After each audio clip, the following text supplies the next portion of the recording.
Olá, tudo bem? Seja muito bem-vindo, muito bem-vinda a mais um episódio do Digital Commerce, o podcast. Eu sou Teca Santos, CMO da BetMinds. E eu sou o Rafael, CEO da BetMinds. Hoje a gente vai falar aqui, né, de um assunto que, para mim, é um dos melhores assuntos que a gente já trouxe aqui no podcast. A gente vai falar um pouquinho sobre sustentabilidade no e-commerce de moda circular. E para falar sobre o assunto, a gente trouxe duas convidadas aqui, que inclusive eu sou fã. A Luana Torniolo, ela que é, né, a CEO da Troc, startup de moda circular e o maior brechó online do Brasil, criada em 2016 e que desde 2020 faz parte do grupo Arenzo. Seja muito bem-vinda, Luana. Obrigada, que bom que deu certo da gente estar aqui hoje, que bom que você gosta desse assunto também. Ah, com certeza, é algo que me preocupa bastante. Todo mundo tem que se preocupar, na verdade, né? Universal. E para fechar nossa mesa aqui de bate-papo, também a gente convidou aqui a Natália Isabelle Souza, ela que é founder da Luggit, Close compartilhado online, criado em 2022 e que tem como tema use sem precisar comprar. Seja muito bem-vinda, Natália. Obrigada, é um prazer estar aqui, principalmente ao lado desse monstro da moda circular. Vai ser muito legal esse bate-papo. Pois é, você viu que eu ali na entrada até tremi ali pra falar, né? Não é todo dia, né, que a gente tem a Luana aqui com a gente. Para começar, queria que vocês contassem um pouquinho da trajetória de vocês, né, desde o início ali, como que foi criar a Troc, como que foi, né, certinho ali pra gente conhecer um pouquinho mais aí da jornada de vocês aí. Bom, quem começa? Pode começar. Bom, a Troc começou antes ainda, né, de 2017, quando a gente realmente lançou. Em 2015 eu fiz um processo de transformação de carreira, eu era advogada e estava tentando entender ainda como eu deixaria um legado maior. Eu tive um clique de que eu precisava tomar novas frentes e descobrir novas formas aí de gerar impacto. Basicamente, eu sempre fui muito apaixonada pela Troc ainda não existia. Muito apaixonada por moda. E eu procurando aí me reinventar, eu tinha recém sido aprovada no mestrado fora do país, já estava morando fora, já estava inscrita para fazer esse mestrado. Decidi não fazer. Fui estudar marketing na Harvard, então eu mudei completamente, assim, a minha frente de atuação. Tudo que eu sei de marketing eu aprendi lá e naquele momento, porque eu não tinha estudado antes. E eu conheci sobre comportamento de consumo, entrou muito a sustentabilidade. Quando eu fui começar a entender mais o impacto da indústria da moda, eu achei meu grande objetivo de vida lá, que era falar sobre o impacto e trazer a solução para reduzir o impacto. Resumidamente, a Troc então surgiu já em 2017. 2016 foi um ano de voltar para o Brasil, estruturar o negócio, fazer muita pesquisa de mercado. 2017 a gente lança e foi muito rápido todo o crescimento, né? A gente está aqui em 2023 Sim. com uma história que a gente ainda vai contar como foi, mas em 10 meses a gente já faturou o nosso primeiro milhão e quando eu vi estava acontecendo muito rápido, porque a gente fez toda essa pesquisa, entendeu qual era a dor e trouxe a solução certa. E agora a gente já bateu o marco de mais de 1 bilhão de litros de água economizados, né? Provando que naquela mudança lá, naquela escolha de mudança de carreira, fazia sentido a moda circular como uma solução de impacto. Legal. E como que foi isso, assim, né? Porque você já estava vivendo, digamos, o sonho ali, né? De você estar morando fora do Brasil, fazendo mestrado, assim, que deu esse clique de você realmente não vale a pena largar o que eu tô fazendo e começar um sonho, assim. Nossa, foi um processo muito rápido, foi uma semana, Uma semana eu tomei a decisão e, assim, vamos lembrar que eu tava fora do país, né, o meu marido tava estudando bastante, eu tava muito comigo ali, e eu fiz uma autoanálise, onde eu tava, quem eu ia ser pós aquele mestrado. Era um mestrado na Boston University com bolsa de estudos. Então, eu gosto de lembrar isso porque as pessoas falam qual que é o momento de mudar de carreira, de tomar uma decisão. Eu tava no meu melhor momento. Exatamente. Né? Eu tinha feito 3 pós-graduações no Brasil em direito. Assim, eu tava super, né, engajada, fazendo parte de várias comissões de direito tributário. Mas eu pensei qual que era o meu melhor cenário a partir dali. E se aquilo me deixaria satisfeita. E não era suficiente para onde eu queria chegar. Eu falo muito que eu queria chegar nos meus 80 anos, olhar pra trás e falar assim, a vovó fez aquilo. Ou sabe, uma senhorinha, a vovozinha, olha, eu fiz isso. E me orgulhar. E eu me orgulharia de ter sido uma boa advogada, mas ainda não era o suficiente pro legado que eu queria deixar, sabe? Ficava aquele negocinho incomodando aí. Eu precisava ir além. E a Nossa. moda foi o meu caminho, assim. Eu falo que até o meu propósito me achou. Porque nessa escolha de o que eu vou fazer, daí depois voltar pro Brasil ou não, né? Porque também é uma escolha Sim, difícil. Eu tava sim. grávida de 7 meses já. Por escolha, a gente organizou. E todo mundo falava, fica nos Estados Unidos, né? Fica aí, a economia aqui tá ruim. Vocês Sim. podem ter oportunidades, porque eu poderia ficar lá mais um ano. E a escolha foi voltar, foi empreender, o bebê nascendo, a empresa nascendo. E ainda bem, porque aqui tava a minha... Com certeza, o que tava o brilho dos meus olhos estava aqui na troca que eu viria a fazer. Muito legal, para a nossa sorte, né? Como brasileiros. E na Luggett, como que foi essa jornada? Então, a jornada começou quando eu ainda estava no início da faculdade de moda. Sempre soube que eu ia fazer moda, mas eu sempre fui muito pro lado de marketing e comunicação. E aí, em 2017, fevereiro ali, 2017, eu fui cobrir uma palestra do André Carvalhal. Ele estava lançando Moda com Propósito. Eu fui escrever uma matéria pro Curitiba Cult na época. E ali no meio ele começou a falar, e ele até cita isso no livro dele, sobre as iniciativas circulares que estavam, né, acontecendo, e que na época ele chamava que ia ser o futuro, né, que é o que a gente tá vivendo no presente. Sim. E aí ele citou o upcycling, o brechó, que é o reutilizar, e o compartilhamento, que pra mim era uma coisa nova, assim, nunca tinha ouvido falar. E igual a Lu falou pra mim também, eu tive um clique, assim, eu saí da palestra sabendo que eu ia ter um negócio daquele de aluguel de roupa. Ele citou algumas feiras de troca de roupa que aconteciam em São Paulo, e lá fora, que já estava uma coisa mais avançada, que eram os e-commerces e também as lojas que faziam aluguel de roupa. Mas como eu era muito nova ainda, segui minha vida, trabalhei na Troca, inclusive fui estagiária lá. Essa informação é legal, né? Muito legal, né? A Lu foi minha primeira chefe, fiquei lá por 6 meses. E continuei trabalhando em comunicação, escrita. Em 2019 fiz o plano de negócio da Luggett, ainda não tinha esse nome. Mas no final daquilo eu parei, olhei e falei assim, não tô pronta. Não tenho muita experiência de mercado. Senti que não era o momento ainda. Até porque é um mercado muito novo, né? Aqui no Brasil, principalmente. Sim. E ainda bem, porque veio a pandemia, que foi bem ruim pro mercado de aluguel de roupas. E aí entrei na La Forte em 2021, focada no digital marketing. E aprendi muito, eu chamo da minha segunda pós-graduação, assim. Eu sou formada em Fashion Digital Business também. Então, a LAF foi a minha segunda pós, assim. Aprendi muito, mas sempre, igual o Rafael falou, sempre com ali o zumbidinho, sabe? Você não tá onde você tem que estar. Você não tá fazendo o que você tem que fazer. Teu máximo, né? Você não tá, né? Eu não tava no meu propósito, sabe? Então, em maio do ano passado, eu saí da LAF. E aí, de maio a novembro, continuei, refinei aquele projeto de 2019, elaborei o e-commerce, fiz a curadoria, fiz as fotos. Em novembro do ano passado, a gente lançou. Muito bom, muito bom.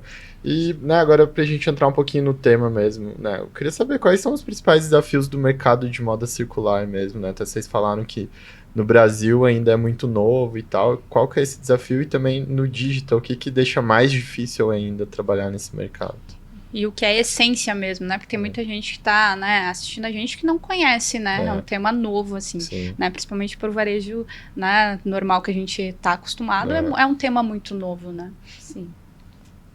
Bom, o primeiro desafio de tudo do aluguel foi transformar uma plataforma de venda, né? Porque no Brasil a gente não tem nada pronto do aluguel. Então, foram vários desafios, vários meses de teste até chegar no que a gente tem hoje, que não é também uma plataforma muito robusta, né? Não é muito inteligente, mas ela deixa a cliente alugar tudo digital. Então, ela não tem que se preocupar com nada, ela só recebe na casa dela. E o segundo desafio, acho que é o maior de todos, é educar os consumidores, né? Do porquê que o aluguel é tão importante. Até o brechó, acredito que a Lu também tem a mesma dificuldade. Hoje, o nosso chamariz é o valor.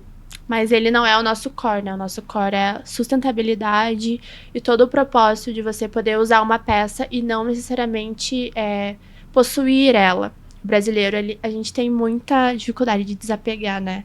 Sim. A gente tem muito espaço, então a gente guarda muita coisa. Lá fora é diferente, por exemplo. O mercado de aluguel é muito maior, porque lá eles não têm espaço para guardar peças, então o aluguel, ele é mais, como que eu posso dizer? Ele é mais útil no dia a dia, as pessoas aderem mais. Então, a maior dificuldade da Nugget hoje é educar os consumidores mesmo. Eu acho que não tem como não assinar embaixo. A questão cultural é algo que a gente sente todos os dias. Fazer a aquisição de um novo usuário, falando em e-commerce, falando em digital, né? E falando em second hand, no mercado não consolidado, a gente tem um custo mais alto, um momento de consideração muito mais amplo, até levar para uma conversão. Sim. Então, vamos pensar. Eu gosto muito de falar lá no Grupo Arezzo, vocês estão vendendo calçados e as pessoas sabem que tem que andar calçados. Né? A gente tem que convencer de que elas têm que comprar second hand, que elas têm que alugar roupas, né? E o porquê disso, que é o impacto, mas a gente atrai pelo preço. Então, são vários desafios culturais ainda, porque a gente vê uma economia... O mercado europeu. O mercado europeu viveu muita coisa que nós aqui na América do Sul não vivemos. Historicamente, eles têm flea markets, eles têm práticas de consumo circular. Né? Bazar de garagem nos Estados Unidos, a gente sabe quanto isso é comum. As pessoas herdarem coisas de outras pessoas. E eu falo assim, se a tua vizinha começa a vender as coisas dela, todo mundo fala, quebrou. Será que vai pagar o condomínio semana que vem? Né? É uma coisa muito cultural do brasileiro. Então, você tem que tornar cool a prática do second hand, tem que mostrar o preço, porque tudo é bolsa, é oportunidade de preço. Para a troca ficou muito claro em um momento em que a gente falava muito de sustentabilidade, e as pessoas não estão nem aí para a sustentabilidade, até a página 2. Quando elas consomem de uma forma que é sustentável e atrativa financeiramente, elas... ficam muito felizes com esse resultado e recorrem e fazem de novo esse exercício de comprar um second hand porque elas se orgulham da prática delas, gerar menos impacto. Mas você tem que sempre entender culturalmente onde que você vai encaixar o teu negócio, né? E eu acho que o modelo de negócio da troca acabou trazendo isso, assim, nosso desafio sempre vai ser cultural só que a gente começa a entender como que a gente faz um onboarding qualificado para que ela sinta que ela tem que ter fomo mesmo de conversão, porque ela vai gastar menos e porque ela vai gerar impacto. Como que essa comunicação vai ser assertiva para ela poder converter o mais rápido possível? Em compensação, a gente tem o desafio também do SK único, né? A própria locação, eu imagino que uma peça não vai estar disponível para alocar e aquela que ela quer naquele dia não vai estar disponível, né? A não ser que você tenha muitas repetidas, mas na troca tem isso também, SK único, um e-commerce que não tem grade. Né? Então, tem todo esse desafio da pessoa entrar todo dia no site e ver uma peça diferente, ela procurar aquela que ela viu ontem e não ter. Não é lançamento de coleção, é lançamento de tendência de temporada e a gente faz uma seleção, várias seleções, né, durante o período todo, falando isso aqui é tendência de primavera-verão. Mas não quer dizer que você vai ter todos os dias essas peças aqui. Não é exclusivo também. Não é exclusivo. Então, para quem ainda não conhece, né, a modalidade de brechó são peças únicas. Que o que você vê hoje pode ser o que você não vê amanhã. E tem esse processo diferente de convencimento. Não é simplesmente falar compre roupa, é compre roupa usada. Né, o mercado novo. Ônus e bônus. A gente chega no mercado não consolidado, a gente ganha espaço mais rápido, né? Enfim. E de 2017 para cá, o que você acha que mudou, assim, do comportamento, né? Tipo, você acha que consolidou mais nesses 5 anos? Sim, totalmente. Acho que até você, né, que começou a analisar esse mercado, eu vejo muito... chegou um momento em que eu via que a gente estava pelo menos 10 anos atrás dos Estados Unidos e a gente não tem números fechados. O Global Data até traz alguns números do mercado nacional. A gente consegue entender um pouquinho mais como que está a relevância do second hand no Brasil, mas nos Estados Unidos a gente tem, né, esse número mais fechado, assim. Então a gente consegue ver como que a gente está lá, como que eles estão lá e como que a gente está aqui. Eu via 10 anos atrás, assim, 10 anos de diferença, pelo menos. Por questão cultural. Eu acho que é natural que a gente esteja atrás, porque eles estão sempre com negócios à frente, sempre algo que começa antes e depois vem para cá. Em 2020, para fechamento da aquisição do Grupo Arezzo, eu precisei apresentar para o CAD, que é um órgão regulamentador, né, de controle de mercado, para mostrar que não tinha controle de mercado, Arezzo compra troca, enfim. É óbvio, mas você precisa fazer a parte burocrática. E eu fiz uma super análise de como que como que é o mercado de brechós. Então eu peguei alguns dados do Sebrae, alguns dados de brechós pulverizados e fiz alguma pesquisa. E eu vi que a gente já tinha caminhado bastante, que eu falava que era 10 anos atrás, lá em 2017, a gente já estava uns 5 anos atrás, principalmente o movimento cultural, porque acelerou muito. E o período de pandemia acelerou muito. Acelerou, né? A gente vê muitos brechós surgindo, muita gente se sentindo estimulada a começar negócios circulares, porque parece que foi um baque, assim, né? Todo mundo começou a pensar, tá, o que eu tô fazendo? O que eu tô deixando de legado? Né? E vender só a blusinha não é mais possível, eu tenho que fazer alguma coisa a mais, gerar impacto. E o assunto disseminou, e as aquisições, né? Teve aquisição da Troca, teve aquisição do Repassa pela Renner, teve aquisição da Etiqueta Única, que é outro grande investimento, pelo Iguatemi. Então foi um movimento todo do mercado chamando atenção para isso. E a gente já consegue ver que até 2030, 18% dos guarda-roupas do mundo inteiro vão ser de second hand. Que legal. É uma previsão também, acho que é do Global Data, é uma previsão que não sei o que eu estou fazendo, né?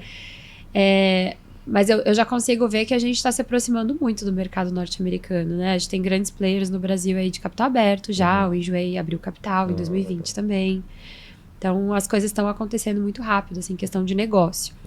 Em comportamento, ainda o nosso maior desafio é adquirir, né? Adquirir o novo usuário, porque daí a recorrência vem. Porque daí as pessoas quase que assumem o lifestyle depois que entram. Entendi. Mas adquirir é um desafio, né? Convencer uma pessoa do zero. Então, boca a boca sempre é muito forte ainda. Sendo que ele tá bombardeado também pelo, né, de tantas marcas, de tantas coleções, de tudo. O meu concorrente nunca vai ser locação, nunca vai ser o outro brechó. O meu concorrente são as marcas. São as marcas, né? Porque se consumir second hand, se consumir outro formato de moda circular, ele tá ele já migrou, ele tá junto, ele vai comprar aqui, ele vai alugar ali. Então, nós não somos concorrentes. A verdade é que, na verdade, quanto mais vier pro lado verde da força, que eu falo, mais a gente se ajuda. Por isso que eu falo tanto nessa conexão desses modelos. Meu concorrente é a loja do lado. Porque ele ou vai consumir lá, ou vai consumir aqui. Então, que consuma do nosso lado aqui para começar a mudar esse comportamento mais rápido. Não, muito bom. Legal. Falando um pouquinho dos benefícios ali, né, do aluguel de roupa. O que você vê de benefícios, né, pro consumidor mesmo, assim, que você acha que, realmente vai mudar a vida dele quando ele começar a utilizar o teu serviço? Bom, como eu falei, o chamariz sempre vai ser o preço, por mais que não seja o objetivo final. A gente tem ali o plano, por exemplo, o primeiro plano que a gente tem de aluguel, que funciona como um combo mesmo. A cliente pode alugar 3 peças até 10 dias por R$150. Então, isso não chega nem perto de uma t-shirt da Zara, por exemplo. Então, a gente tem esse valor como chamariz, mas também ela tem os benefícios de experimentar novos estilos, novas marcas que ela não conhece, sem necessariamente comprar. Legal. Isso é muito legal. Muito bom. E na Troca, Lu, o que você acha que fez diferenciar, assim, de vocês terem esse crescimento muito rápido lá no primeiro ano, em 10 meses, assim, né? Você falou um pouco, né, que você teve todo o plano, você criou, mas o que você atribui um pouco desse sucesso, assim, pro pessoal entender? Eu acho que a primeira questão foi estudar muito as pessoas, né? Muita gente quebra e fala, não deu certo. Não é que não deu certo, você começou sem estruturar, sem investir tempo, né? A ânsia de lançar um negócio. A gente não teve essa ânsia de lançar, a gente teve uma ânsia de estudar. Eu lembro que eu tava muito barriguda já, com uma prancheta, fazendo perguntas para as pessoas. E é simples, não é contratar, é você ir lá e conversar na padaria, conversar no clube, conversar nos restaurantes. Eu ficava sentada no banco de shopping, só analisando o comportamento. Tinha recém me especializado, quando eu fiz da Ana Hart, tinha me especializado nisso, então foi para colocar muito em prática, mas a gente entendeu qual que seria o modelo ideal dentro da cultura nacional, né? Não adiantava eu só trazer um modelo gringo, colocar aqui, e eu acho que ele nem ia dar fit, sabe? A gente entendeu que as pessoas que fossem vender, elas precisavam de um formato rápido, que fosse super fácil, que não tomasse o tempo delas. Até porque o nosso nicho é um ticket, não é luxo, exatamente, a gente tem o luxo também, mas é um ticket um pouco mais alto, em que as pessoas, elas são sensíveis a preço, porque elas têm interesse em receber, mas elas têm um ticket já, uma peça de couro, uma camisa de linho, e ela não quer vender por quilo, ela não quer chegar num lugar e vender o todo. Né? Ela quer que alguém valorize aquela peça, o quanto ela pagou R$1.000, ela pagou R$700, ela pagou R$500 numa peça. Então, ela não tem tempo, via de regra, essas pessoas, né? Ou não querem gastar tempo com isso, ou via de regra estão trabalhando, né? São pessoas que estão ali no auge da vida delas de trabalho e elas não querem ter qualquer tipo de trabalho. Por isso que funciona muito, né? Frente aos nossos concorrentes, que um LX, um Enjoei da vida. Então, as pessoas... a gente acertou a oferta, né? Trouxe uma oferta qualificada. E para quem fosse comprar, eu fui pesquisar qual que seria a maior entrave. Energia, qualidade, é porque eu nunca considerei. Nem sei, nem sabia. Eu era persona. Eu nunca tinha consumido second hand antes. Não posso dizer que eu comprava, né? Várias pessoas falam, eu comprava da minha mãe, é uma prática da minha avó. Não foi, mas não é por preconceito. Minha mãe nem considerava, a gente não considerava, assim, não era uma opção. E quando a gente abriu essa porta, se tornou uma opção. E daí eu comecei a entender que daí o segundo ponto, né? Primeiro, acertar bem o modelo. E segundo ponto, uma comunicação assertiva. Para luanas que nunca nem tinham considerado. Então, todas as minhas amigas, ninguém tinha comprado second hand. E eu comecei a ver como que a gente convertia com as minhas amigas, depois com as amigas das minhas amigas, depois com a minha família, né? Que achava uma loucura essa história de brechó. Brechó pra quê? E eu acho que até hoje o sucesso da Troc foi uma comunicação assertiva. E não extremista, não querendo salvar o mundo do dia pra noite, mas mostrar que é cool comprar second hand. E que não tem um estereótipo de brechoseira, brecholeira, pessoas que compram em brechós. Porque muitas pessoas viam um estereótipo, né? Quando eu voltei do Brasil, eu falava, ih, bicho grilo, vai querer voltar e vai... É bem isso, sabe? Vai viver de luz. Sim. Gente, pelo amor de Deus, vamos abrir a cabeça, né? Isso fora era muito claro. Aqui eu vi que tinha um entrave. E a gente começou no mercado difícil, que é Curitiba. Né? Curitiba é o pior mercado. Daí foi fácil. Conquistou os curitibanos, conquistou o Brasil inteiro. Muito legal. E como que é feito essa curadoria de produtos, né? De ambas as empresas? Tem várias marcas, vários gostos, várias... Né? Como que é feito isso hoje? A primeira curadoria da Luggage, eu confesso que eu fiz no feeling mesmo. Eu foquei mais na geração mais nova, então peças bem fashionistas. A gente tinha algumas mais básicas, mas sempre com algum detalhe, pluma, algum botão mais que chamava mais atenção. Porque no Brasil, como a Lu disse, não dá pra gente copiar, né, o modelo de fora. Então, o brasileiro, ele não vai alugar pro dia a dia, ele vai alugar para um evento, para uma viagem que ela tem no final de semana. Então, a gente apostou nessa curadoria mais fashionista de marcas internacionais, designers e também marcas nacionais. Hoje em dia, a gente leva muito em consideração o feedback, depois de quase um ano, o feedback das clientes. Então, Nath, eu sinto falta disso. Questão de tamanho também, a gente não tem muitas peças que vai do G ao GG, então a gente já tá tentando resolver esse problema. Mas de início foi mais no olho mesmo, no feeling mesmo. Legal. E lá na Troc, como que vocês fazem essa curadoria? O pessoal manda para vocês, né? O pessoal manda, vocês cuidam de toda a parte, tirar foto, tudo, mas como é escolhida essas peças, assim, né? Você tem um time lá que estuda o que realmente entra, não qualquer pessoa pode vender. Como que funciona essa curadoria da Troc? Pensando bem macro, lá no começo a gente definiu qual nicho a gente queria entrar por ticket médio, né? Porque tem uma operação que é custosa, de logística reversa. A gente faz a operação mais chata do Brasil. A operação de logística reversa. E a gente setou um ticket. Para isso, eu fiz uma seleção aí de milhares de marcas, basicamente puxando os principais e-commerce do Brasil e do mundo, juntando, né, esse hall de marcas. E aí a gente viabilizou quais seriam as marcas que seriam aceitas. E todos os dias essa lista pode mudar, porque são novos designers todos os dias. E a gente tem que se atualizar. Chegou lá, se a gente entende que faz sentido, vai para uma análise para incluir essa marca ou não no nosso hall de marcas aceitas. E um critério é marca e outro critério é qualidade.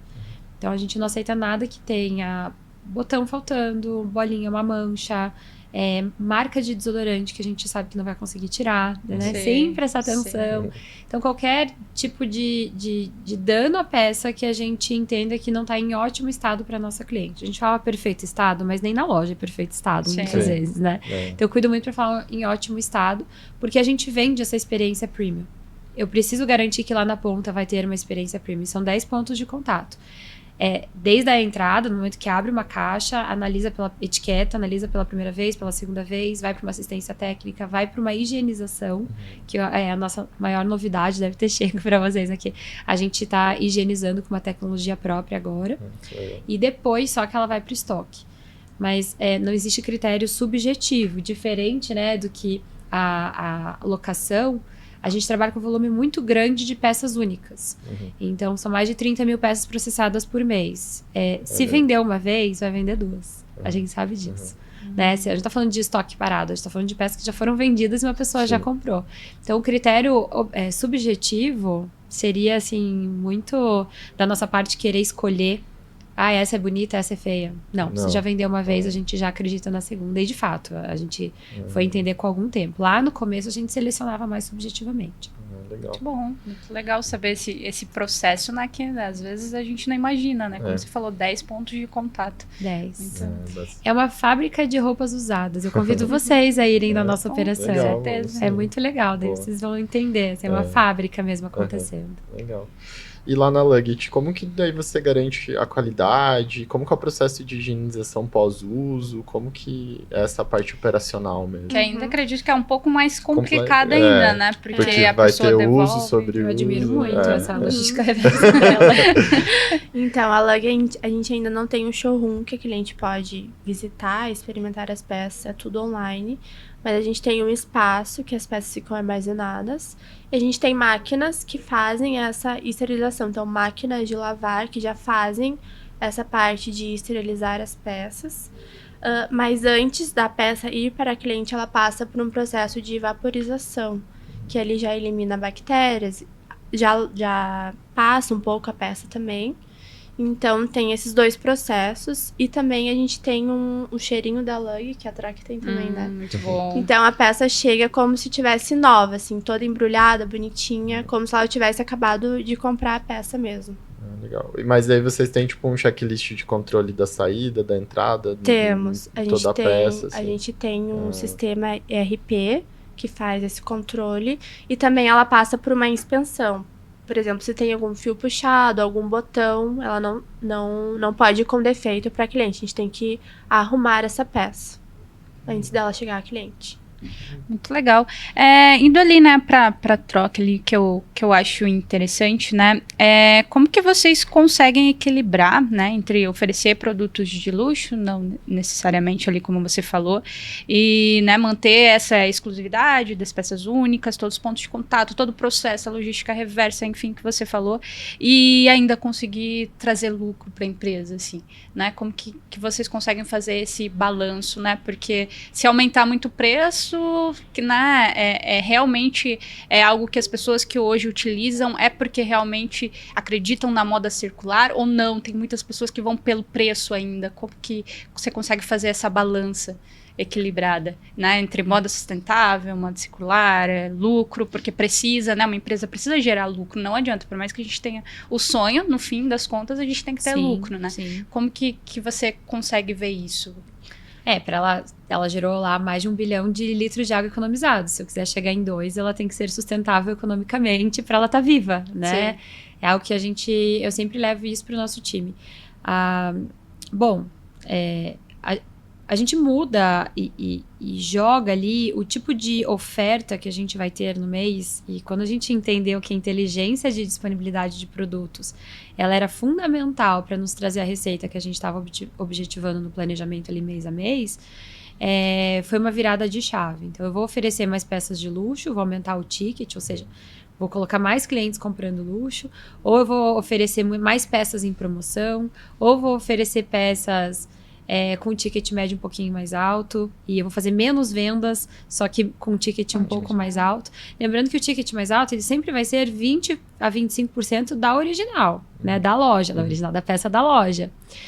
não quer dizer que a gente vai cobrar mais caro. Ela vai ter a mesma percepção de economia, porque ela vai pagar sempre 20% do que era um valor de peça de loja, mas o perfil de produto que eu vou oferecer é diferente. Por exemplo, eu vou vender mais blusinhas de algodão nesse mês, eu vou vender mais saias de couro, né? São preços diferentes. Sim. Então, esse formato de disponibilidade de produto, e isso é assim, como ele não é tão previsível, né? A gente sabe que no inverno vem mais jaqueta, que vende mais bota, mas não é tão previsível assim, né? A gente sabe o que eu vou ter de oferta para conseguir fazer o resultado, é um baita desafio. E daí a gente vai equilibrando com luxo, porque eu tenho bolsas de 20 mil reais de luxo, eu tenho bolsas de 18, vestido de 20 mil reais de luxo, que são vendidos também na plataforma. Até o motivo de julho do ano passado, a gente vai entrar no mercado de luxo. Do ano passado não, do ano retrasado a gente decidiu.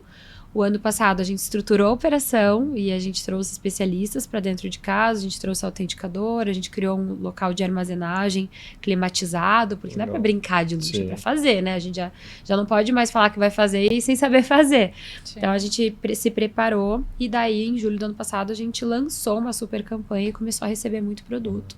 E hoje o site está repleto de produtos super legais. E a gente vai balanceando a nossa oferta e daí vai nos trazendo essa receita. Lógico que para nos trazer o lucro é a gente reduzir custo. Reduzir custo é escala, tecnologia, né? Redução de custo em processo operacional. O nosso processo operacional ele é custoso, tem logística reversa. Traz lá a caixa da cliente. Chegou a caixa da cliente, tem que processar os 10 pontos de contato. Depois a gente disponibiliza. Até vender, eu já tive um custo antecipado. Sim. Né? Eu tenho 30 dias para vender e daí com 30 dias só que vai resgatar esse dinheiro. Então eu tenho um capital ali. Mais o CAC de aquisição do cliente. Isso que eu já tô adquirindo o cliente, né? E meu cliente não converte assim, legal, uma chamada, vou comprar de brechó. Não. Eu vou considerar, eu tenho custo de aquisição. E daí até eu fazer um LTV relevante para pagar. Então é muito... A oferta é basicamente o que vai drivando aí os nossos resultados, né? E a gente vai equilibrando o que trazer. A gente tem o outlet também do Grupo Arezzo lá na Troc. É uma novidade. A gente tem aí uma linha que não estaria anunciada no grupo, daí só anunciou na Troc. Isso também é moda circular. A gente girar aquilo que já existe. Então a gente vai equilibrando o que é outlet, o que é luxo, o que é um ticket mais alto, o que é blusinha, quanto de promoção a gente pode fazer para ficar alinhado com o lucro, né? Não, muito bom. Legal. É um jogo legal. Muito legal. Ainda mais pensando que são peças únicas ali, né? Complexo. Você não tem um estoque ali O que eu tenho? De um monte de coisa. Eu tenho um estoque de 90 mil produtos. Mas o estoque, ele tem uma idade, cada etapa, né? Eu tenho 30 mil todo mês entrando, mas eu tenho 90 mil que fica... Que é o estoque. Entendi. A gente trabalha o estoque muito, né? Que é o previsível. Legal. E a pandemia, como que afetou vocês lá? Porque, né, deve ter bugado tudo, assim, né? Porque vocês têm todo esse processo que nem você falou que é de uma fábrica, que ele vai precisar das pessoas estarem lá. Também tem a mentalidade da pessoa que mudou, provavelmente, de mandar o produto para lá. Como que foi? O que você enfrentou de desafio, assim? Fora que, né, com certeza. Vamos revisitar esse lugar que eu tinha apagado aqui. A maioria dos e-commerces cresceram, né? Provavelmente vocês também cresceram, mas... Assim, os e-commerces cresceram, principalmente aqueles que não tinham a veia tão forte digital, cresceram porque criaram um novo canal de receita. Mas quem já era e-commerce, ficou caro. Pra gente, né? Ficou caro a logística, ficou volátil a logística, tinha bastante desafio aí, tudo parava. A gente tem o custo também de investimento em mídia. Que aumentou, mais concorrente, Exato. A gente percebeu um aumento de 100% de CPC nos últimos 2 anos. Assim, a gente já entendeu que o orgânico, a comunidade, outras formas, né? Plataforma de cashback. É isso agora para tornar o negócio orgânico sustentável, porque vai ficar cada vez mais difícil, né, o custo de aquisição. Bom, foi difícil pra gente, a gente ia fazer uma rodada de investimento em junho, tava tudo pronto, a gente tinha recém recebido em outubro uma rodada de investimento da Honey Island Capital, que é um fundo de investimento incrível do Ebanks, né, começa com os fundadores do Ebanks. foram assim os meus super sócios nesse momento, foi super difícil, eles sentaram na mesa comigo, porque eu assumi como CEO da Troca em janeiro. E em março, quando você tava lá, não era CEO, né? Não. Eu era CMO, CEO tudo, mas não era a CEO. Eu assumi em janeiro, veio a pandemia em março. Nossa. E eu agradeço todos os dias por isso, porque é essa dedicação, né? Essa vibração que eu acho que fez a gente fazer do limão uma limonada, de sentir o que estava acontecendo. A gente ia fazer uma rodada em junho. Quando a gente viu o que aconteceu em março, e a gente já teve o direcional de que não haveria qualquer tipo de investimento naquele momento, que tu não ia ter que entender o que ia acontecer, e nem follow-on ia acontecer, né? Follow-on é quando segue o investimento que já fez anterior. Vou colocar mais um dinheiro ali para a empresa conseguir seguir. A gente viu que não ia acontecer, a gente secou caixa, né? Secou caixa não, a gente secou custo. Sim. E manteve caixa. E eu precisava manter um caixa para pelo menos um ano para garantir a sustentabilidade do negócio. Então, tive que fazer processo de demissão também, apesar de ser e-commerce. Nossa operação ficou com 3 profissionais. Imagina, né? Você viveu lá atrás quando já estava bem cheia, né? Nossa operação, a gente teve que reduzir. Por segurança, porque ficava cada um num canto. A gente não sabia, gente. A gente olha aqui, né? Mas a gente não sabia o que ia ser. A gente também ficou com uma pessoa na expedição só. Então, a gente não tinha como fazer 1000 vendas no dia que a experiência ia cair. Né? Tinha que segurar aquilo.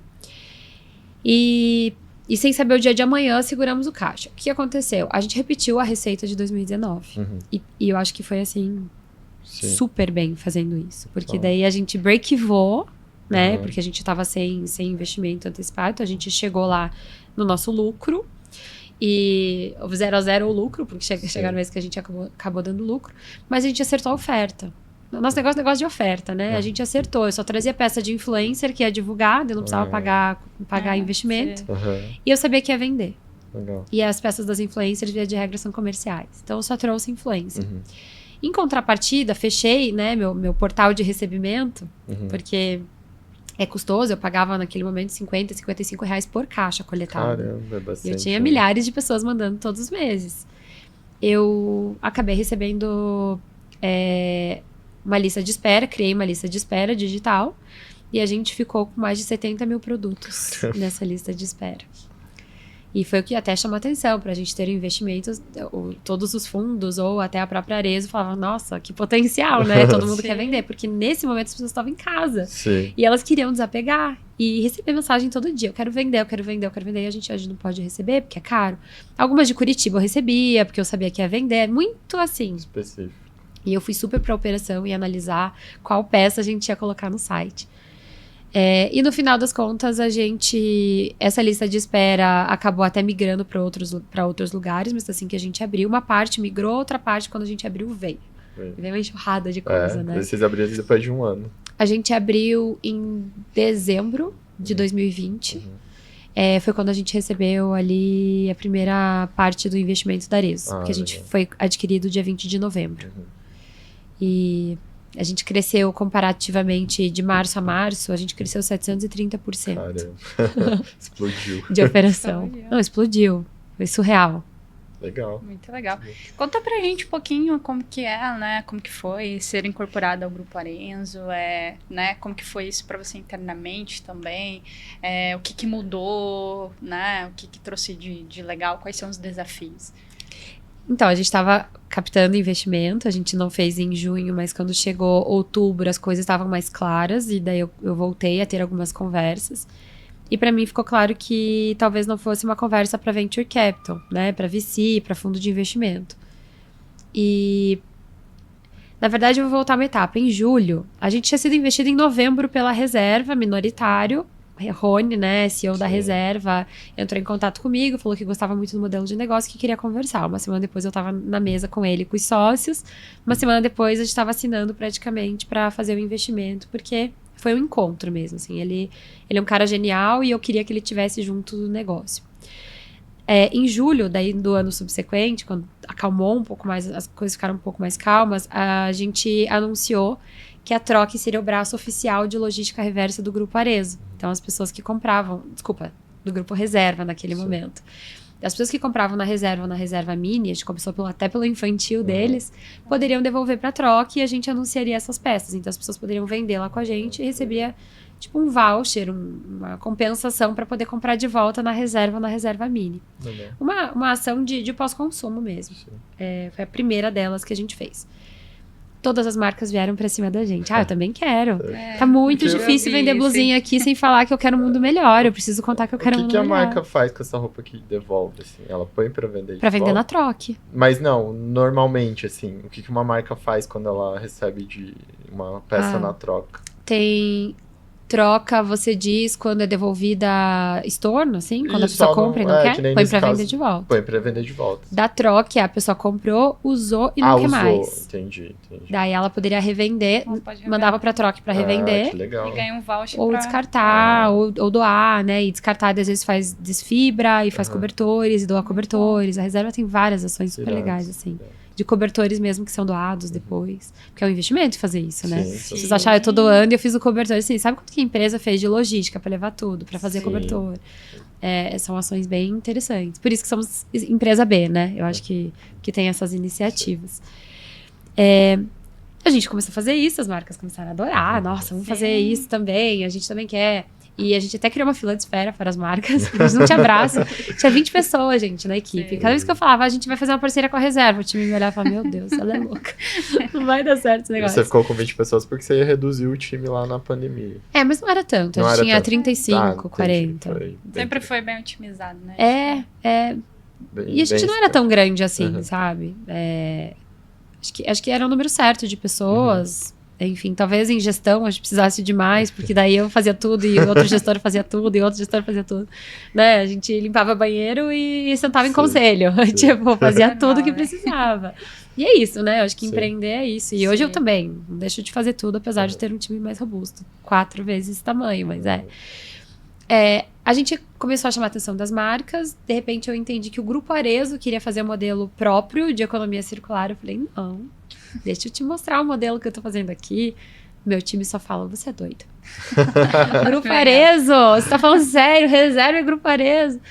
Eu lembro de um dia que eu sentei com eles, eram 20. Você deve ter participado de alguns eventos daqueles que a gente fazia RG. Roda.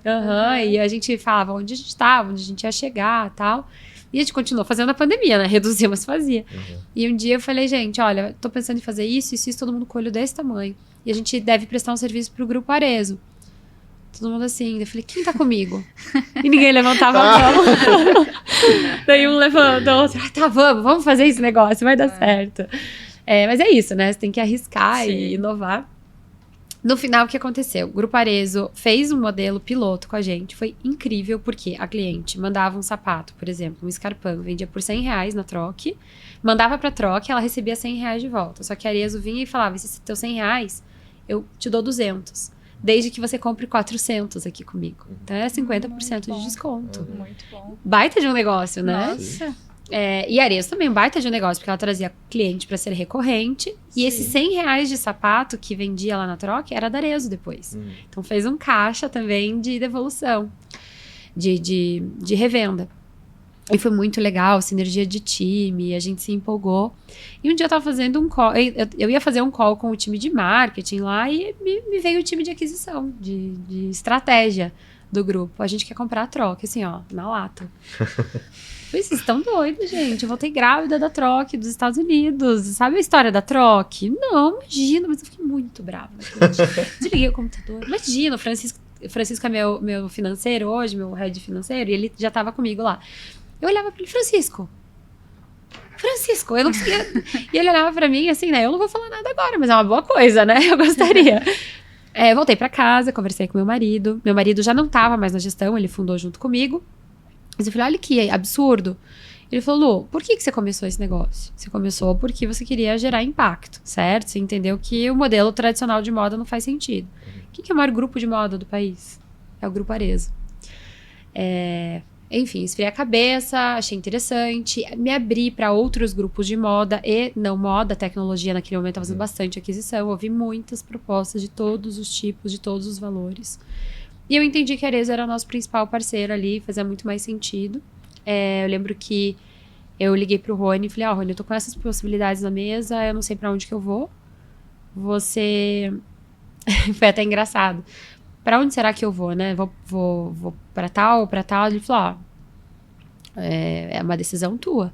Falei, então eu vou pra Arezzo, né? Ele só falou assim, o Grupo Arezzo é muito bom, tal, o grupo tal é interessante, mas tem isso. Eu vou pra Arezzo. Eu vou mandar o documento. Mandei o documento, copiei ele, falei, copiei, olha só, já mandei o documento. Porque depois que você assina com um pra negociar, você não pode mais negociar com outros. Sim. E eu tinha pouco caixa, gente. Eu fechei 20 de novembro, eu tinha caixa até dezembro. Cara. Tipo, com emoção, né? Eu acho que ia dar um jeito, mas eu não tinha 13º, ninguém ia ter daquele jeito. Não foi a primeira vez que isso aconteceu, mas aquele lá eu já tava nervosa. E quando eu falei pra ele, ele falou, semana que vem vai ser anunciada a aquisição da reserva. Porque eu tinha NDA assinado naquele momento, né? Então ele pôde me contar. A reserva vai ser adquirida pelo Grupo Arezzo. Caramba. Então assim, o negócio, né? Meu sócio e já ia caminhar pro mesmo grupo. Foi um negócio assim, realmente aconteceu assim, sabe? Não foi um que trouxe o outro. Eu contei que ia pra aquele lado e ele falou que já tava indo, que já tinha assinado. Só ia anunciar daqui 10 dias, que eles estavam se preparando. Então, foi muito bom. A gente cresceu aí mais de 200% em receita, em GMV, em lucro também, em hobby, né? Receita operacional. Em operações, eu já nem sei te dizer quantos por cento. Eu sei que no primeiro ano foi 730%. Eu vou ter que até entender esse número. Eu tenho, lógico, né? O ônus é ser uma startup de capital aberto. Sim. É uma burocracia, é uma governança, acho que a palavra é governança muito rígida e a gente respeita muito isso. Eu aprendi muito na prática, como que seria a apresentação de resultados, até onde eu podia falar, qual que é meu posicionamento, meu papel dentro da companhia. Mas a negociação, talvez pela advogada que ficou lá atrás, além, né, eu tive uma assessoria incrível na aquisição, eu tenho total independência da gestão. Por um período, né? Eu fui adquirida e eu fico um período na troca e depois é uma decisão que a gente vai tomar em conjunto. Mas eu tenho independência, então eu tô aqui trabalhando na troca e eu reporto, mas eu não tenho um controle, né? Eu trabalho e eles acreditam no meu potencial. Legal, muito bom, mano. Long story short. Imagina o quanto não teve de outras coisas, né? Né, vocês fizeram uma estratégia de ter uma flash store, né, num período. E aí eu queria saber qual que foi a decisão daí de ter uma loja permanente mesmo. E a gente vê muito esse movimento do digital indo para offline, né, para ter essa conexão entre os dois mundos. E também queria entender por que vocês tomaram essa decisão e o quanto impacta hoje também na troca, assim. A gente abriu 8 pop-ups. A gente abriu 7 pop-ups para chegar na definitiva. Eu comecei já no e-commerce, né? No digital. Sim. E todos os dias eu aprendo um pouco, e aprender mídia, e aprender funil. Então a gente precisava praticar. Lógico que eu estudei bastante a loja física antes de começar, e eu trouxe pessoas que tinham tempo de varejo. O próprio Francisco, meu financeiro, tinha mais de 10 anos em varejo. Ele trabalhava em shopping. Trouxe também um período uma head que também tinha 15 anos em varejo. Mas varejo eu senti, né? E não tem case, a gente não vê case de second hand em varejo, assim. A gente tem aí fora, alguns ainda aprendendo, principalmente de luxo. Aqui a gente tem alguns acontecendo, mas nada que nos faça um grande case de sucesso. Então a gente teve que ir para a prática mesmo. A gente precisava se posicionar também, então foi uma questão de awareness, posicionamento e venda. No primeiro momento nem era venda, mas a gente abriu a primeira loja de 7 dias no Pátio Batel. Uma loja ainda tímida, num lugar um pouco mais discreto do shopping. Ninguém sabia se os lojistas iam se revoltar. Ninguém sabia se os próprios clientes iam se revoltar e falar que absurdo, um brechó num shopping desse, né? Sim. Porque, para quem tá assistindo, é o shopping de maior relevância de nicho premium e luxo do sul, né? Então, do sul do país. Então, e tem relevância nacional, inclusive. E eles estavam tentando sentir, assim, mas eu fui muito bem recebida a gente foi convidado, na verdade, para fazer esse evento de 7 dias. Foi a coisa mais louca que a gente viveu. 7 dias, 5.000 pessoas. Caramba. Foi, assim, fluxo de pessoas. Lógico, a gente sai pela primeira vez do digital, né? Você vê lá o avatar. E daí você vai materializar aquilo. Muita gente ficou curiosa pra ver. Sim. Não quer dizer que a gente teria esse fluxo nos dias subsequentes. Se eu tivesse um mês de loja, provavelmente não seria assim. Mas as pessoas foram curiosas pra comprar. E a gente vendeu super bem, assim. Foi até um salva-mês ali, sabe? A gente vendeu muito bem. Começou o mês já, porque foi começo de setembro. Aí, na oportunidade, abri uma vacância de uma loja bem legal no primeiro piso, primeiros pisos de shopping, do lado de marcas gringas internacionais, né? Assim, marcas de luxo internacionais. Abriu a vacância, a gente tinha pouca obra para fazer ali, a gente entrou. Ficou por mais um período, porque eles tinham, sei lá, Lu, a gente tem 6 meses de loja, topo. E eu fazia pop-up mesmo, pop-up super adaptada, sem descarte de coisas, sem marcenaria, eu aproveitava o que tinha, e as nossas arquitetas compravam aí a briga de montar lojas em 10 dias, porque assim que me davam 6 meses, eu falava, eu tenho que entrar em 10 dias. Lu, 15, tá bom, 15 dias, eu tenho que entrar em 15 dias para fazer valer, né, pra poder vender, e sempre a gente tá correndo mais atrás de receita. Então eu fiz isso 2 vezes na mesma loja, logo na sequência, depois eu abri uma loja no Morumbi, no Natal de 2021, por 30 dias. E, assim, também foi uma loucura, porque o Shopping Morumbi é um formigueiro. Então, e eu ficava daqui pra lá. Eu nem sei, assim, eu nem sei quantas vezes eu fui pra São Paulo naquele dezembro, sabe? Tipo, eu ia e voltava. Eu falava, onde eu tô hoje? E eu ia pra lá. Daí a gente abriu um bazar, também na Troque. Nesse período de dezembro, a gente, pra escoar esse estoque antigo, um antigão lá, que eu fotografava e cadastrava na época ainda. Depois a gente abriu mais a loja que a gente tava, e no segundo piso, e daí foi onde a gente falou, caramba, que potencial, assim, a loja certa, no lugar certo, a gente já tinha aprendido muito sobre VM, sobre mix de produto, que tipo de produto a gente vai trazer, como que a gente vai mostrar, quanto que a gente vai ter no nosso estoque pra pessoa ver num tablet e a gente pegar lá de cima? Porque às vezes ela gostou de uma blusa verde, só que só tem P. E ela precisa da G. Às vezes ela quer um vestido preto, mas eu só tenho G. E ela quer um vestido preto com brilho. Né? E as peças são únicas. Então, a gente foi aprendendo a ter as peças certas na loja. Legal. E eu vi, elas trazem as peças também do e-commerce. Não dá pra trazer 90 mil peças. Não. A loja compra, sei lá, 10.000 peças. Imagina, eu consigo trazer muito pouco, né? Enfim, daí a gente chegou na decisão de ter a nossa DNVB definitiva quando surgiu um ponto definitivo, ideal. A gente estava namorando faz tempo para fazer. Acho que queria que fosse a anterior, que tava indo super bem. E daí a gente vai pro L3, né? A gente começou no L1, foi pro L2, que era uma loja com bastante movimento, L3. Gente, surreal. A gente criou o nome, a gente maturou a marca, e a gente maturou depois de 8 lojas, né? 7 lojas, a gente conseguiu fazer uma maturidade. E no final a gente conseguiu gerar bastante esse awareness de a Troque saiu de lá, mas pra onde a Troque vai? Quando a gente chegou no L3, quando a gente abriu a loja, eu não tava aqui, até abriu a loja, entrou gente. Abriu, entrou gente. Então, pra mim, isso é o sucesso, assim, a gente estudar, mesma história do e-commerce, né? A gente estudou, e daí lançou definitivamente como a gente queria lançar. E a DNVB, eu acredito, por experiência, por conexão, por conversão também. Eu acho que o e-commerce não representa mais de 10%. O e-commerce de moda não representa mais de 10% das vendas, né? Do varejo de moda. A gente tem um espaço de 90%. Até você migrar toda a geração Z, enfim, ou todo o público que está disposto a comprar no digital, vai muito mercado offline. E ainda assim, elas querem tomar um cafezinho na loja. A gente tem clientes super jovens que vão na loja tomar um café e criam uma comunidade, e faz evento, e abraça, e tem contato olho no olho. Eu acredito demais. Eu quero muito fazer uma grande expansão aí de loja. Muito bom. Muito legal. A gente já está chegando ao fim aqui, eu queria abrir um pouco de forma mais macro aqui o tema, que vocês falassem um pouquinho sobre as tendências que vocês veem de moda circular, o que vocês acham que vem por aí, o que vocês acham, né, além do que a gente falou aqui, que pode ser uma barreira da indústria, ou como que a indústria, né, o varejo está vendo isso também. Qual a perspectiva de vocês para isso aí nos próximos meses, nos próximos anos? O que vocês esperam desse mercado? Bom, eu acho que a tendência é cada vez mais as marcas se aliarem, né, a iniciativas como a Luggett, a Troque. A gente não é concorrente, a gente pode ser parceiros. E eu acho que cada vez mais a moda circular estará no digital, pra gente se adequar. Porque a gente é tendência, né? Quando a gente fala, a gente já é a própria né? tendência. É o agora.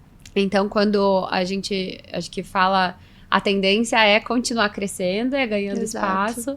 E, sem dúvida, antigamente pensava-se que as marcas eram rivais da economia circular. Né? E obviamente que não, porque a gente está gerando um valor pós-consumo. Né? Eu converso muito, por exemplo, quando a gente fala Patrícia Bonaldi, né? Patibon é uma marca, é uma das designers aí mais famosas, inclusive fora do país, que representam o nosso país. Ela fala assim, qual que é a tristeza de uma marca? Saber que aquilo vai ficar parado num guarda-roupa que vai ser descartado errado. Se eu puder ver minha peça circulando, né, aquilo que foi desenhado, que foi criado pela minha marca, circulando várias e várias vezes, sair desse conceito de consumidor e ir para usuário, é tudo que uma marca quer. E a relevância da marca, sem contar que você está abrindo portas para novos compradores, porque às vezes quem está alocando não tem o potencial de comprar, não conhece a marca. O não ter o potencial de comprar de primeira mão, de comprar na loja, e a gente está abrindo uma porta, né? Às vezes ela vai usar e fala assim, eu vou investir na minha primeira peça tal. A gente tem muito isso com uma marca chamada Mixed. Compra usado e eventualmente vai na loja e fala, eu comprei a minha primeira, né? Compra a primeira na troca, compra bastante, faz um guarda-roupa e depois eventualmente vai para uma marca, né? Não diferente da Iorani, que é uma grande parceira da troca, a Patibon também é uma grande parceira da troca. Mas a gente é aliado, a gente está gerando valor para a marca, no final das contas, né? Então, estar conectado, todo mundo ganha, porque a gente ganha relevância, endosso, né? Principalmente também com a alocação. É uma troca, né? É uma troca. É uma troca. Inclusive, né, eu até trouxe uns dados aqui, mas queria que você... Dá pra não fazer essa... né? Que você falasse um pouquinho mais pra gente, Luana, ali, que eu acho bem importante, né, o que vocês já conseguiram, as métricas que vocês conseguiram, né, em termos de sustentabilidade com a troca. Eu acho que é bem legal a gente reforçar isso, assim. Se puder falar pra gente, tem até um selo B2B também, da Troque. Como que é? A gente... tem todas as nossas métricas financeiras, né? Elas são muito claras, de ponta a ponta da empresa. A gente todos os dias se dedica a isso. Mas a gente tem uma grande métrica principal, que é a meta de impacto, né? E a gente bateu aí recentemente 1,3 bilhão de litros de água. Então, eu gosto de fazer essas conversões, né? Quantos copos por quantos anos, quantas pessoas. Sim. Como que a gente faz esse cálculo? Nosso número é todo, até pensando no fato da gente ser uma startup de capital aberto, todos os nossos números são auditados pela DNV, que é uma certificadora, faz auditoria, uma empresa holandesa, super aí referendada, e a gente consegue garantir que esses números são oficiais, né? E basicamente a gente vê uma peça que seria comprada de primeira mão versus uma peça de segunda mão que conseguiu evitar que aquela lá, que uma outra fosse produzida. Basicamente, uma camiseta gasta 2.700 litros de água numa lavagem. A partir do momento que você compra uma usada que já teve aquela lavagem lá na hora da produção, a gente economizou 2.700 litros de água. A gente é bem conservador, tá? Eu falo que a gente poderia ser, sei lá, 3 vezes esse número, porque talvez a minha calça jeans que eu tô usando, talvez não. Para uma calça jeans dá 10 mil litros de água. Caramba. Só que a gente computa 2.700 litros de água para todas as peças. A gente preferiu fazer uma modalidade conservadora, mas que nos traga segurança de apresentar os números. E porque é muito difícil, né? Falar uma calça jeans, uma camisa. Imagine nosso estoque, a quantidade de coisas que já foram vendidas. Então, o número conservador nos mostra já mais de 1 bilhão de litros de impacto. Mais de 1.000 toneladas a menos de CO2 na natureza, que CO2 é um dos gases promotores de efeito estufa. A gente fala muito sobre a moda ser a segunda indústria mais poluente. Que todos os anos a gente tem recursos naturais extraídos da natureza. Esses recursos são não renováveis, não é que, então vou plantar de novo essa árvore. Não, gente, são recursos não renováveis que a gente está falando. E todos os anos tem uma acumulação, um descarte inadequado, né? Foi esse número que lá atrás eu falei, cara, peraí, quero resolver esse problema. E a conclusão é que se a gente não mudar os nossos hábitos de consumo de moda até 2050, a gente vai ter todo mundo fechando aqui os compromissos, 2025, 2030, 2050, né? A gente vai ter 1 grau a mais. E 1 grau a mais pra gente que tá aqui na mesa. É difícil falar disso, é um assunto chato, tô mais preocupada com o meu boleto, tô mais preocupada com a saúde da minha avó, tô mais preocupada... Sim, só que a gente vai estar aqui em 2050, então pouquinho a gente tem que ir fazendo, conectando novos negócios, porque vai dar ruim, né? Se a gente não mudar o comportamento. Então, esses números a gente mostra de uma forma suave. A gente tá gerando impacto positivo para que lá a gente não tenha aí 1 grau a mais de temperatura, porque, né, a camada de ozônio tá pela boa, né? Vamos falar assim. E é isso, assim, esses números, mais de 60 mil peças doadas, a gente faz, inclusive hoje está acontecendo o Bazar Beneficente, que a Troque apoia, a Troque manda peças que não são aceitas, que as clientes optam por doar, E hoje a gente está alimentando aí o ecossistema de brechós menores em Curitiba que compram nesses bazares que a gente acaba mandando. E é muito legal, né? A gente está fazendo uma grande conexão aí de economia circular. Como eu falei antes, não tem concorrência, tem uma união para trazer mais gente cada vez mais. Legal, muito bom. Então, para a gente finalizar, que eu queria puxar para vocês deixarem um conselho aí para quem quer iniciar um negócio, 2 empreendedoras, né, mulheres, e né, o que vocês deixariam de conselho, principalmente pensando em propósito. Acho que muita gente acaba ofuscando o seu propósito porque precisa do dinheiro ou tudo mais e não segue seu sonho. Queria que vocês deixassem pro pessoal. Bom, eu acho que o conselho principal é você ter a certeza, né, do que você quer e, principalmente, solucionar algum problema. Principalmente quando a gente fala de moda circular, você tem que solucionar algum problema da tua cliente e saber que vão ter percursos tortos aí pelo caminho, principalmente no Brasil e no digital. Então, persistir no que você quer e saber onde você quer chegar. Eu vou complementar, então. Super concordo, mas aquela sugestão, né? Para tudo que você tá fazendo agora. Se você tá ouvindo até agora, você tá bem curioso, você tá dentro desse universo, vai lá, se olha no espelho, mas não para se arrumar. Tipo, se olha no olho e entende quem é você e o que você quer, né? Esse foi meu processo. Como que foi a transformação de carreira, né? Eu falei que levou uma semana, foi rápido, assim. Porque eu fiz isso. E eu parei de respirar acelerado e olhei quem eu era e abri mão de muita coisa, sim. Mas eu acreditei. E daí, depois que você acerta o que você quer, né? E você tem que saber o que você quer, vai se estruturar. Vai pensar no negócio, vai estudar bastante. Você já tá ouvindo esse podcast, quer dizer que você é uma pessoa curiosa. Chegou até aqui no podcast. Já é um diferencial. Já é um diferencial. Você já é bom, você já é boa, tá? E vai se estruturar, vai fazer um bom modelo de negócio, fazer muita pesquisa. A gente fala muito disso, assim, nas mentorias eu falo bastante sobre as pessoas acharem que não deram certo, mas na verdade elas... meu sonho não deu certo. Por quê? Porque você não se estruturou, porque você não foi fazer pesquisa, porque você não foi conversar com pessoas, porque você não aprofundou mais, né? Antes de começar e talvez não estava com a segurança suficiente. Você parou antes, né? Foi 2019, comecei e vi que não era o momento. Essencial, foi se preparar para poder lançar a segurança que você está hoje, né? Vindo aqui. É fundamental, porque começar um negócio não é para poucos, né? Eu falo que o Brasil não é para amadores, mas também tem um celeiro de oportunidades, gente. Tanto de coisa que não chegou aqui ainda. Sim. Mas tem que se preparar. Não dá pra gente achar que só se vive de propósito e de emoção. O propósito é muito importante. Ele vai te levantar da cama naqueles dias que você fala, não. Tá chovendo, tá ruim, né? Eu tô cheio de bucha pra resolver. Sim, ele vai falar, não, vamos lá. Mas não se cria, né? Como não se cria relacionamento só com amor, a gente não cria um negócio só de propósito. Sim. Então, vamos embora, gente. Se tá animado, vamos, mas se prepara.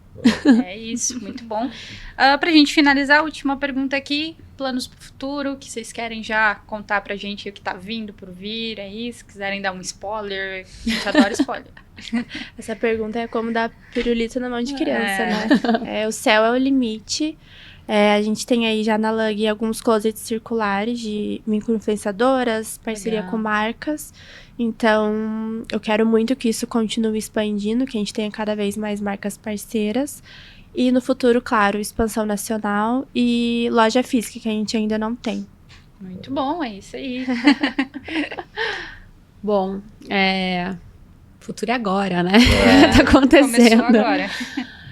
A gente, eu vejo assim, uma visão muito clara de crescimento muito acelerado da Troc. A gente está vivendo o melhor momento e todo ano eu falo, é o melhor momento. A gente semeou muito e semeia muita coisa que ainda não está realizando e eu tenho certeza que a gente vai colher frutos futuros. Quanto mais você amadurece um negócio, mais você entende que existem mais oportunidades. Então, eu comecei a abrir agora a sede. Eu quero que todo mundo entenda o que é o bastidor da Troc e como que tudo isso funciona. Porque quem ainda não comprou, conhecer tudo aquilo da forma como é. E quando a gente não tinha sistema, tudo também já era uma operação modelo, né? Tudo muito organizado, é uma operação alinhada. Tem o Higitroc, que é uma higienização. Assim, até mês passado, a gente não tinha uma higienização como a gente tem hoje, né? Era um processo ali de análise, mas não tinha uma higienização que limpa 99,9% de vírus e bactérias. Então, todo dia a gente está entendendo como melhorar e como trazer esses clientes que não estão prontos para comprar o second hand, entenderem que chegou o momento deles. Mas eles nem sabem que vai chegar o momento, mas vai chegar em algum momento. Então, todo dia aí semeando para colher. Tem coisa que a gente semeou 2 anos atrás e está colhendo agora, né? Tem coisa que é quase que imediato aí. Então, a gente sente que a gente tem um modelo B2B, funciona muito forte, que são as marcas endossando, a gente destinando também para B2B, a gente destina também para outros brechós, a gente é um grande hub de distribuição de peças, de logística reversa de peças.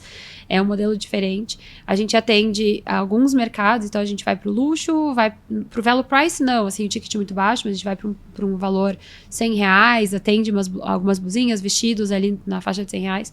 Um nicho muito grande no meio do caminho, mas daí já plugou um outlet, né? Que é um produto novo com etiqueta. Acho que tem muita oportunidade quando você tem uma plataforma robusta e capaz de conectar e acertar o propósito, né? O outlet vem dentro do propósito. O que mais pode vir? Muita coisa, deixando spoilers. Expansão de loja. Nossa loja dá lucro aí há bastante tempo já. Então, assim, é um modelo que a gente aprendeu a fazer e... Por mim, eu replicaria aí para tudo que é lado, mas tem que planejar, vamos ver o que vai acontecer no próximo ano, a gente já está em orçamento. Olha que eu falo a governança, já estão em orçamento de 2024, a gente está em agosto. É outro nível, com certeza, tá? Isso mudou muito na Troc, era todo dia um planejamento. E... Enfim, pessoal também, eu tenho alguns projetos pessoais, eu já tenho feito há algum tempo de trazer empreendedoras... Algo que me brilha muito os olhos, é um propósito também, cada vez que eu consigo ajudar uma empreendedora a começar o seu negócio, a instruir, então é algo que eu vou caminhar também muito forte a partir de agora. Isso é um spoiler, tá? Não falei em nenhum lugar ainda, nos outros podcasts. Eu quero acelerar também essa frente, porque eu vejo que o meu papel na Troc, ele é muito importante, sem dúvida, né? Mas cada vez mais eu tenho um time que consegue entregar muito e meu papel ele acaba ficando bastante direcionado em algumas atuações, sabe? E eu não consigo ficar parada. É bom. Sabemos como é. Mas é isso mesmo. Muito obrigado por vocês toparem essa parceria com a gente aqui no Digital Commerce. Adorei o papo, aprendi muita coisa, né? Acho que esse é o meu filho também, é um momento que eu paro para aprender, para, sabe, ter essa troca e ver vocês, né, como mulheres, como empreendedoras, assim como eu também é uma inspiração muito boa, sabe? Aquilo de você ver outras pessoas que estão e quando naquele dia chuvoso você fala, não, mas peraí, vamos lá, tem mais gente igual eu, vamos junto. Então acho que é muito importante, principalmente no Brasil, a gente sabe que tem muitas coisas aí pra gente mudar e acredito que a gente vai conseguir mudar. Então, pra mim, foi muito legal ter vocês aqui. Muito obrigada. Pra mim também. Muito obrigada. Valeu.